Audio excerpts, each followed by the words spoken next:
Olá, amigos! O vídeo dessa semana: uso capião extrajudicial como regularização de imóveis.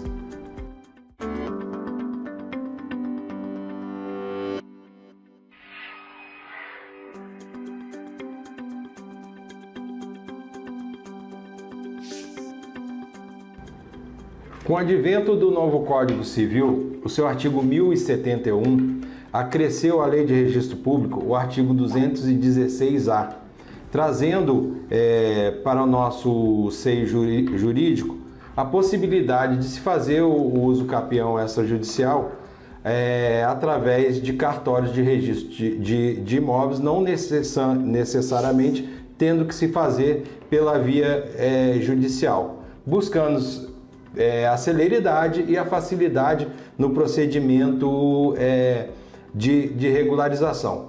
E para que isso aconteça, o interessado, sempre acompanhado de um advogado, deve requerer ao registrador, no cartório de registro de imóveis, essa necessidade de fazer o uso capião através do cartório. Então é importante a gente se ater ao artigo 216-A, e em relação aos seus requisitos. E o inciso 1 traz a necessidade da ata notarial que será lavrada por um tabelião.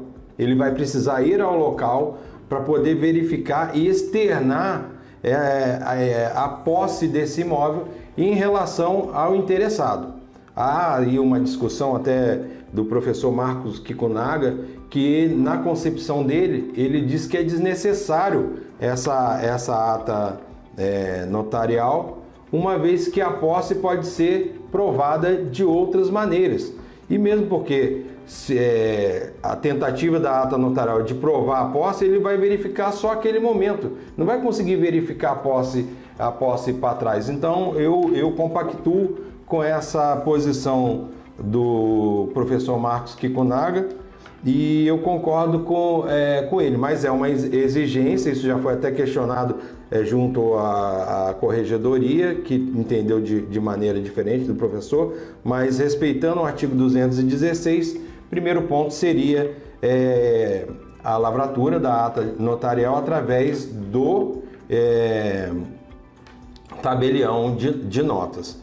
Avançando essa questão, lógico, tem que ter uma planta, um memorial descritivo com a RT assinado por um profissional competente e também as certidões negativas de distribuição, se houve ou não já distribuído um processo junto ao judiciário com um pedido de uso capião referente a essa área.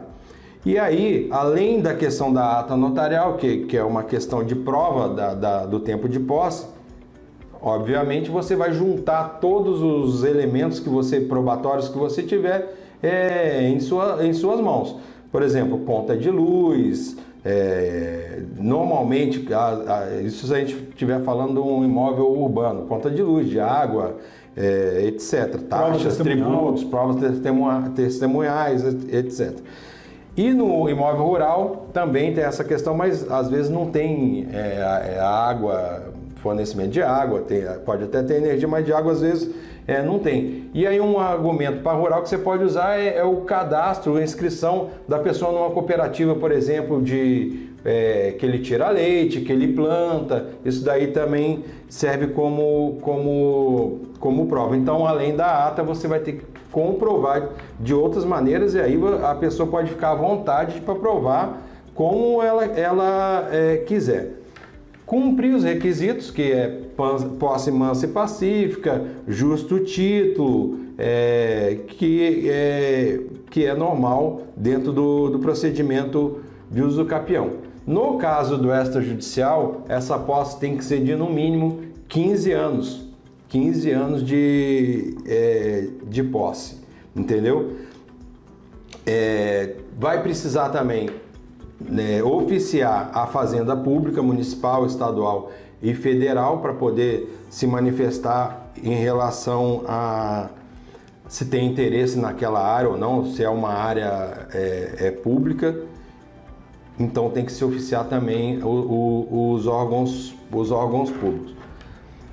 você vai seguir o procedimento no extrajudicial, porém, se houver alguma impugnação ou o próprio oficial de registro entender que esse procedimento está deficitário em algum ponto, ele poderá remeter esse procedimento para o judiciário.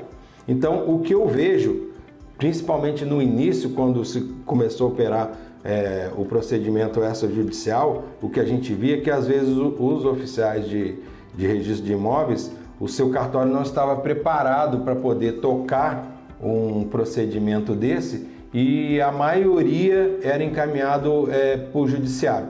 Eu costumo dizer para os meus clientes o seguinte: às vezes é preferível você perder um pouco mais de tempo na preparação do procedimento para poder depois você não ter problema junto ao oficial, não perder esse tempo, porque aí você, além de perder o tempo, você vai perder o dinheiro que você gastou com a ata notarial, porque no procedimento judicial você não precisa da ata notarial. Tudo bem, você vai até aproveitar isso como prova também no judiciário, mas você perdeu o tempo que no judiciário isso daí você, não necessariamente você precisaria fazer.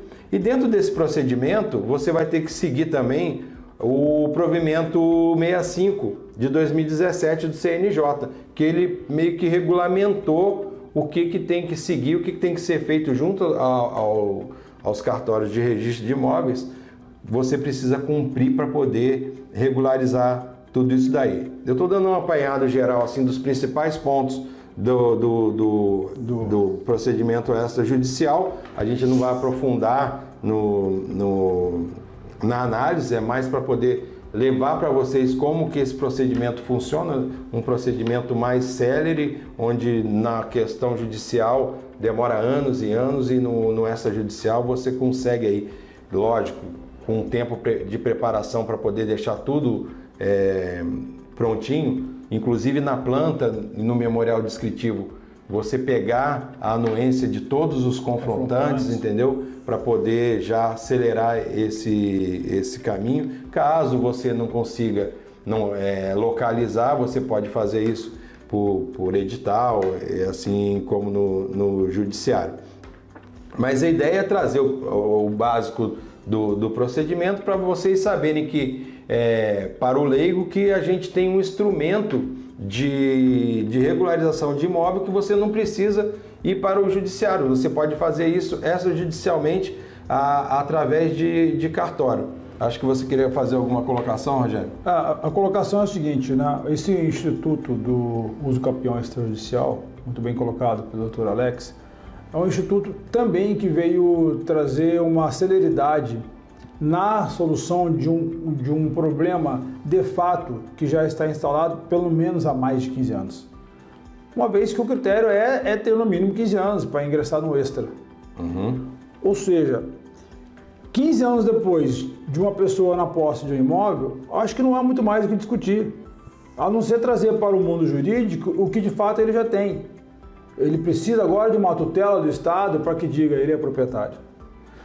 E vá por onde for, mesmo se não fosse proprietário, mas ele agiu como proprietário, então ele arcou com os ônus da propriedade, ele precisa ter a propriedade. E a frase mais antiga do direito é: o direito não socorre aquele que dorme. Alguém vai pleitear o que 15 anos depois? 15 anos pagando IPTU, que, digamos, um imóvel urbano, 15 anos pagando IPTU, morando, pagando água, pagando luz, estabelecendo uma família, querendo os vínculos sociais. Na hora do pleito, basta ele realmente cumprir com os requisitos trazidos pela 216A, da Lei 6.015, né? E cumprindo o provimento do CNJ, que a gente percebe que esse provimento ele teve o condão de proteger o oficial de registro, e eu acho isso muito interessante, pois o ônus de dizer seu ficou para o oficial de registro no uso capião extrajudicial, então ele precisava de uma retaguarda, no sentido em que ele possa assinar esse documento e entregar a propriedade. Eu acho que isso aí, o provimento do CNJ, o 65/2017, ele veio, acho que até com esse interesse nesse sentido, de criar um procedimento para ir resguardando não só o oficial, mas também quem está pleiteando. Porque a gente percebe no judiciário, Qual que é o objetivo da uso capião? O objetivo é você comprovar a posse, para transferir a propriedade, e vai ser uma matrícula originária. Ela vai gerar uma matrícula que é originária. E a gente vê no procedimento judicial uns pedidos, às vezes até do próprio Ministério Público ou do próprio juiz, que não tem nada a ver com a comprovação de posse. Desfocado da posse. E que é o objetivo. E aí é o objeto da ação. E isso fica atrasando o procedimento judiciário, sendo que no extrajudicial não. Até eu acho que o CNJ muito bem agiu para poder dar um parâmetro do que tem que ser cumprido ou não. E obviamente, o resultado eu acho que é bem interessante, na minha opinião, porque ela traz a função social da propriedade. E economia para o requerente, né? Exatamente. O fato, aproveitando para falar, o fato sobre a necessidade do inciso 1 do artigo 216A, que é a lavratura da ata notarial, como meio de prova eu acho descabido também. Eu acho interessante, sim, a diligência do tabelião de ir até o local para constatar o que de fato está acontecendo lá, como um meio de fé pública, como um ente do Estado indo ao lugar que está se requerendo uso capião, e lá naquele espaço ele ter a percepção se realmente o que está sendo requerido traz a sensação de que aquilo está acontecendo. E isso vai trazer mais segurança, inclusive, para que essa uso capião seja então emitido a favor daquele que requer. Porque a gente sabe também que existem aquelas pessoas que contam a história. Como também há casos infelizmente, de atas declaratórias sendo feitas porque são atas declaratórias. Mas isso não trouxe o condão de mudar a decisão sobre o uso capião. Portanto, são motivos que realmente eu acho interessantes, tá? É bem colocado em relação à questão à ata notarial. Eu só acho que a ata notarial não consegue comprovar a posse para trás. Como meio de prova, 15 anos, como meio de prova de que fez 15 anos realmente não tem o condão, não terá, nunca terá, a gente sabe disso, né? Mas o doutor Alex já fez vários procedimentos desse tipo, nós também já fizemos alguns em conjunto, e a gente sabe que ele é eficaz, ele é efetivo, desde que bem provado, né, doutor? E regulariza o imóvel. Eu bato bastante na tecla da regularização do imóvel em relação à valorização. Exatamente. Uma coisa é você, por exemplo, vender uma propriedade rural, onde você só tem um contrato de compra e venda, e urbano também. A outra é você vender um imóvel matriculado, totalmente regularizado, você consegue uma valorização do imóvel em torno de 20% a 30%. A mais do que seria.